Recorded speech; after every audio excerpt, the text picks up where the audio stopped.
الحمدللہ وحدہ والصلاة والسلام علی من لا نبی بعدہ اما بعد فاعوذ باللہ من الشیطان الرجیم بسم اللہ الرحمن الرحیم لیلۃ القدر خیر من الف شہر۔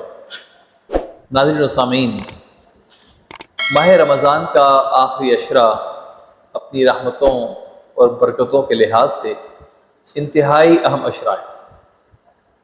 ماہ رمضان کے آخری عشرے کو عشرہ خلاصی جہنم کہا جاتا ہے۔ اللہ رب العزت اس عشرے میں بے شمار گناہگار بندوں کی مغفرت فرماتا ہے، اور یہی وہ عشرہ ہے جس میں ماہ رمضان کی سب سے قیمتی طاق رات پوشیدہ ہے۔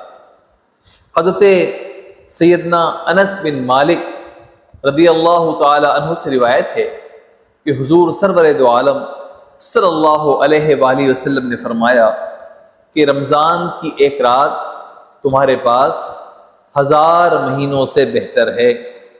جو اس سے محروم رہا تمام بھلائیوں سے محروم رہا، اور اس رات کی خیر اور بھلائی تمام بھلائیوں کا مرکز ہے، اور جو اس سے محروم رہا وہ ازلی بدبخت ہے۔ یعنی جاننے کے باوجود کہ ماہ رمضان کا آخری عشرہ ہے اور اس میں ایک طاق رات پوشیدہ ہے، اس طاق رات کو پا لینا اور اس کی کوشش کر لینا یہ تو نیک بختی ہے، لیکن جان بوجھ کر اس رات سے محروم ہو جانا یہ بدبختی ہے۔ حضور سرور دو عالم صلی اللہ علیہ وآلہ وسلم کے سامنے سابقہ امتوں کا تذکرہ ہو رہا تھا کہ سابقہ امتوں میں ایسے مجاہد تھے جنہوں نے ایک طویل عرصے تک جہاد کیا۔ سابقہ امتوں کے اعمال کا تذکرہ ہو رہا تھا تو اللہ کے نبی صلی اللہ علیہ وآلہ وسلم کچھ ملول ہوئے کہ سابقہ امتوں کے جو افراد تھے ان کی عمریں دراز تھیں، 80 100 سال 150 سال کی عبادتیں ان کے پاس ہیں۔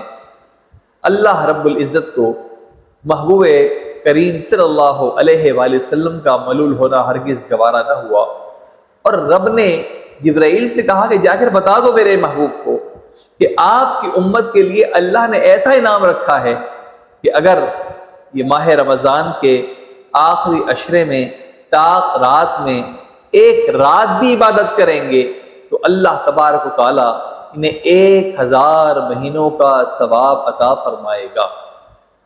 نبی کریم صلی اللہ علیہ وآلہ وسلم کی رحمتوں کا صدقہ ہے، ان کی محبتوں کی خیرات ہے، یہ جو اللہ کے نبی صلی اللہ علیہ وآلہ وسلم کو ہر لمحہ امت کی فکر ہے۔ قرآن کہتا ہے کہ حریص علیکم، وہ تمہارے معاملات میں انتہائی حریص ہیں، انہیں تمہاری فکر ہوتی ہے، ہر وقت تمہارا خیال ہوتا ہے۔ یہ اللہ کے نبی صلی اللہ علیہ وآلہ وسلم کی امت کی اس فکر کا سلسلہ اور اس کا صدقہ، اور اس پر اللہ رب العزت کی کرم نوازی ہے کہ شب قدر جیسی ساعتیں اللہ رب العزت نے امت محمدیہ کو عطا فرما دی۔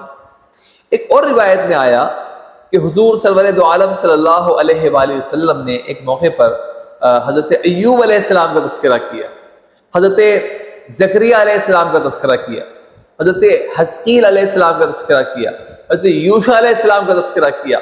ان کی پاک بازیاں، ان کی استقامت، ان کی عبادت، اور جب یہ تذکرہ کیا تو حضور اکرم صلی اللہ علیہ وآلہ وسلم نے یہ سوچا کہ ان انبیاء نے اور ان کے ایمان لانے والوں نے طویل عبادت بھی کی، کہیں ایسا نہ ہو کہ میری امت کی تو اوسط عمر ہی کم ہے، ان کی عبادتیں میدان حشر میں ان کے سامنے کم نہ ہو جائیں۔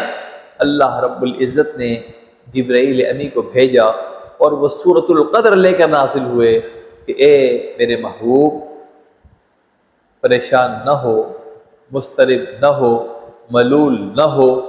اللہ رب العزت نے آپ کی امت کے لیے خاص انعام یہ فرمایا ہے کہ آپ کے امتی، آپ پر ایمان لانے والے اگر ماہ رمضان میں شب قدر کو پا لیں گے تو انہیں ایک رات میں وہ اجر مل جائے گا جو 1000 مہینوں کی عبادت سے بڑھ کر ہوگا۔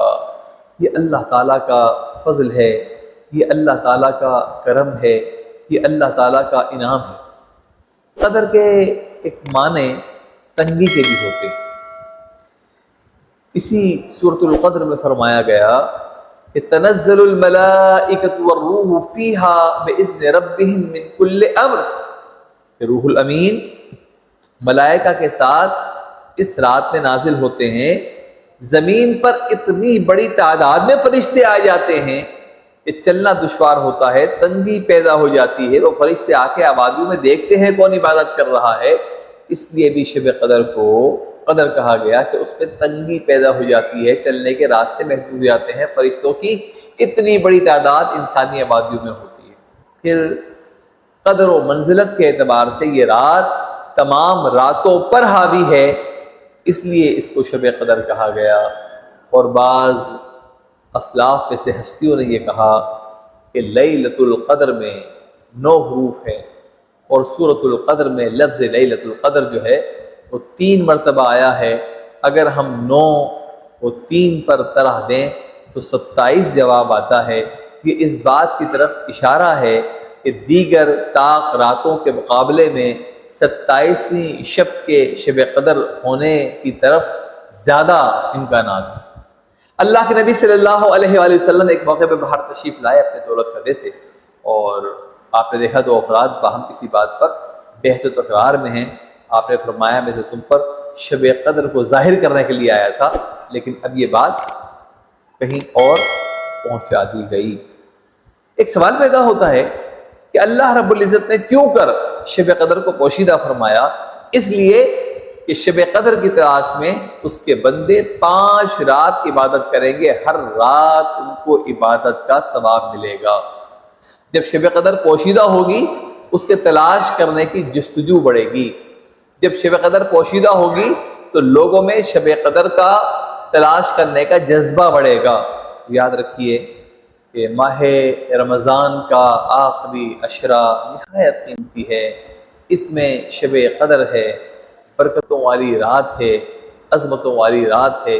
اس رات میں ذکر و اذکار، تسبیح اور تسابیح اور ہر وہ نیک عمل جو اللہ کی بارگاہ میں مقبول ہو کرنا ہے، شب قدر پانے کی کوشش کرنی ہے، اپنے لیے دعا کرنی ہے، اپنے والدین کے لیے، اپنے اولاد کے لیے، اور پیارے وطن پاکستان کے لیے، دنیا بھر کے مظلومین کے لیے، اور کثرت سے توبہ و استغفار کرنی ہے۔ اللہ رب العزت ہمیں شب قدر پانے اور شب قدر میں اپنے اعمال کی اصلاح کرنے، ہمیں توبہ و استغفار کرنے اور ایسی توبہ جو اس کی بارگاہ میں مقبول ہو، اس توبہ تک پہنچنے کی توفیق رفیق عطا فرمائے۔